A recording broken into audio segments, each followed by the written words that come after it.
Welcome to انٹیلیکچوئلز avenue. آج ہم Virginia wolf کی جس شارٹ سٹوری کو ڈسکس کریں گے اس کا ٹائٹل ہے دا ڈچیس اینڈ دا جیولر، یعنی ایک نواب کی بیوی اور ایک جیولر یعنی ایک سنار۔ یہ شارٹ سٹوری برٹش ہارپرز بازار میگزین میں اپریل 1938 میں پبلش ہوئی اور اس کے بعد 1944 میں a haunted house and other short stories میں پبلش ہوئی۔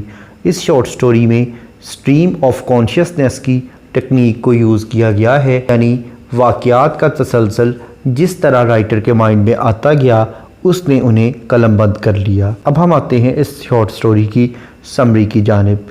اس میں اولیور بیکن کے بارے میں بتایا گیا ہے جو کہ اپنے گھر کے اوپر والی منزل پر رہتا تھا جہاں سے گرین پارک دکھائی دیتا تھا۔ اس کے پاس ایک فلیٹ تھا جس میں تمام فرنیچر بڑی ترتیب سے رکھا گیا تھا۔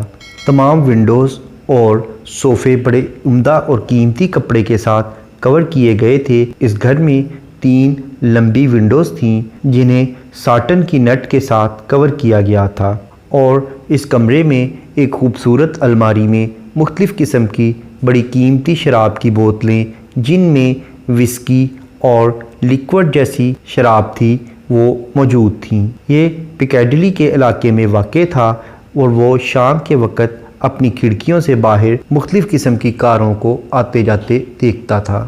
صبح 8 بجے اس کا ملازم اس کے لیے ناشتے کی ٹرے لے کر آ جایا کرتا تھا۔ ناشتہ کرنے کے بعد وہ اپنے دوستوں اور دیگر احباب کے آئے ہوئے لیٹرز اور انویٹیشن کارڈز کو دیکھنے لگ جاتا۔ وہ اپنے پاس آگ جلا لیتا اور اخبار پڑھنا شروع کر دیتا۔ اس کے بعد وہ اپنی زندگی کے گزرے ہوئے واقعات کو سوچنے لگ جاتا۔ وہ اپنے آپ کو مخاطب کرتے ہوئے کہتا کہ اے اولیور بیکن، یہ تم ہی تھے جو کہ تنگ و تاریک اور گندی گلیوں میں رہا کرتے تھے۔ بچپن میں وہ وائٹ چیپل کے علاقے میں کتے چوری کیا کرتا تھا اور امیر عورتوں کو بیچ دیا کرتا تھا۔ اس کی ماں اس سے بہت زیادہ تنگ تھی اور وہ اسے اکثر کہا کرتی تھی کہ میرے بیٹے تمہیں کب عقل آئے گی۔ پھر اس کے بعد اس نے کتے بیچنے کا کام چھوڑ دیا اور پرانی گھڑیاں بیچنا شروع کر دیں۔ پھر اس کے بعد اسے اپنی جوانی کا زمانہ یاد آتا ہے جب اس نے 3 ہیروں کے ساتھ اپنا کام شروع کیا تھا۔ پھر اس کے بعد وہ ہیٹن گارڈن میں اپنی پرائیویٹ شاپ میں چلا جاتا ہے اور اپنے پرائیویٹ کمرے میں بیٹھ جاتا ہے۔ وہ میگنیفائنگ گلاس لیتا ہے اور مختلف قسم کی جیولری اور ڈائمنڈز کو آبزرو کرتا ہے۔ وہ ساؤتھ افریقہ سے آئے ہوئے ڈائمنڈز اور گولڈ کو چیک کرنا شروع کر دیتا ہے، اور جن کانوں سے جن مائنز سے یہ ڈائمنڈز آئے ہیں وہ ان کے بارے میں سوچنا شروع کر دیتا ہے۔ اس کے پاس پہلے تو ایک کیب ہوا کرتی تھی، پھر اس کے بعد اس نے ایک کار خرید لی۔ اس کے بعد رچمنڈ میں اس نے ایک ولا خرید لیا جہاں سے دریا بہت خوبصورت دکھائی دیتا تھا۔ وہ اپنی مرحومہ ماں کی تصویر کے پاس کھڑا ہو جاتا اور اپنے ہاتھ بلند کر لیتا، اسے بتانے کی کوشش کرتا کہ اب وہ انگلینڈ کا سب سے امیر جیولر بن گیا ہے، لیکن ابھی بھی اس کی جو ناک ہے وہ ہاتھی کی سونڈ کی طرح بالکل لمبی اور لچکدار ہے۔ پھر اس کے بعد وہ اپنی ٹائی میں اپنے ڈائمنڈ کو سیٹ کرتا اور اپنا بلو اوور کوٹ پہن لیتا، اپنے یلو گلوز پہنتا اور اپنی چھڑی پکڑ لیتا اور اسے لہراتا ہوا پیکاڈلی میں سیڑھیاں اترنا شروع کر دیتا۔ اب وہ ایک اداس اور غیر مطمئن شخص نہیں تھا، وہ ایک اونٹ کی طرح لہراتا ہوا پیدل چلتا تھا۔ پھر اس کے بعد وہ ایک تاریک سی دکان پر پہنچ جایا کرتا جو کہ فرانس، جرمنی، آسٹریلیا، اٹلی اور امریکہ میں بہت مشہور تھی۔ یہ بانڈ سٹریٹ میں واقع تھی۔ معمول کے مطابق وہ 4 لوگوں سے بات کرتا ہوا دکان میں داخل ہو جاتا، جن میں 2 بوڑھے لوگ تھے جن کے نام مارشل اور سپینسر تھے، اور جو جوان لوگ تھے ان کے نام ہیمنڈ اور وکس تھے۔ یہ چاروں اس کے ملازم تھے جو بالکل کاؤنٹر کے پیچھے سیدھے کھڑے ہوتے تھے۔ جیسے ہی وہ اس کے پاس سے گزرتا وہ اس سے حسد محسوس کرتے تھے۔ وہ اپنے دستانوں والے ہاتھوں سے ایک انگلی بلند کرتا اور انہیں یہ احساس دلاتا کہ اسے ان کی موجودگی کا علم ہے۔ پھر اس کے بعد وہ اپنے پرائیویٹ روم میں چلا جاتا اور اندر سے دروازہ بند کر لیتا۔ گلی میں ٹریفک اور لوگوں کا شور اندر آتا تھا، اس لیے وہ کھڑکی بند کر لیا کرتا تھا۔ چونکہ جون کا مہینہ تھا اس لیے درخت پر صرف 6 ہی پتے دکھائی دیتے تھے۔ اس کے بعد وہ اپنی سیف کو کھول لیتا اور اس میں مختلف کپڑوں کے پیکٹس کھولتا جن کے اندر جیولری کی مختلف چیزیں موجود ہوتیں، جیسا کہ بریسلٹ، نیکلس، رنگز، ٹیارا اور دیگر ہیرے جواہرات ہوا کرتے تھے۔ وہ ان ہیروں کو دیکھ کر کہتا کہ یہ آنسو ہیں، اور روبیز کو دیکھ کر وہ کہتا کہ یہ دل کا خون ہے، اور ڈائمنڈز کو دیکھ کر وہ گن پاؤڈر ڈکلیئر کرتا تھا۔ جب وہ ان ڈائمنڈز کو آبزرو کر رہا تھا تو اچانک ٹیلی فون کی گھنٹی بجی۔ اس نے سیف کو فوراً بند کر دیا۔ فون اٹھا کر اس نے کہا کہ 10 منٹ میں۔ اس کے بعد اس نے ٹیلی فون بند کر دیا۔ فون بند کرنے کے بعد اس نے بازو کے اوپر رومن ایمپررز کی تصویروں کو دیکھا اور ماضی کی یادوں میں کھو گیا۔ در حقیقت لیمبورن کی ڈچیز اپنی بیٹی کے ساتھ 10 منٹ سے اس کا انتظار کر رہی تھی۔ اولیور نے ایک ہاتھ میں شیمپین کو لہرایا اور اس کے ساتھ برینڈی بھی موجود تھی۔ پھر اس نے اپنا سگار سلگایا اور کلاک کی طرف دیکھا۔ 10 منٹ گزر چکے تھے۔ اس کے بعد اسے کوریڈور میں ہلکی سی سرسراہٹ سنائی دی۔ دروازہ کھلا اور مسٹر ہیمنڈ اندر داخل ہو گیا۔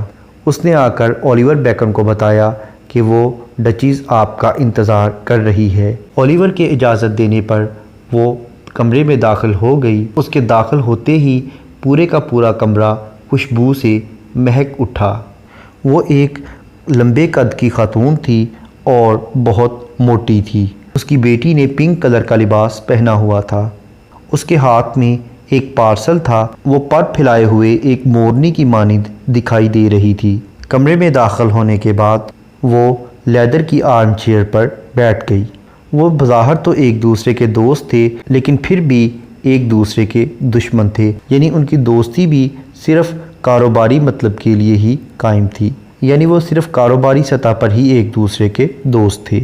وہ دونوں ایک دوسرے کو دھوکہ دے رہے تھے، دونوں کو ہی ایک دوسرے کی ضرورت تھی اور دونوں ہی ایک دوسرے سے خوف زدہ بھی تھے۔ اس کے بعد اس عورت نے اپنے لیدر کے پاؤچ میں سے 10 پرلز نکالے۔ اولیور نے ان میں سے ایک موتی اٹھایا اور اسے اپنی انگلی اور انگوٹھے کے درمیان دبا کر دیکھا۔ یہ گول اور چمکدار تھا اور یہ بالکل اصلی دکھائی دے رہا تھا۔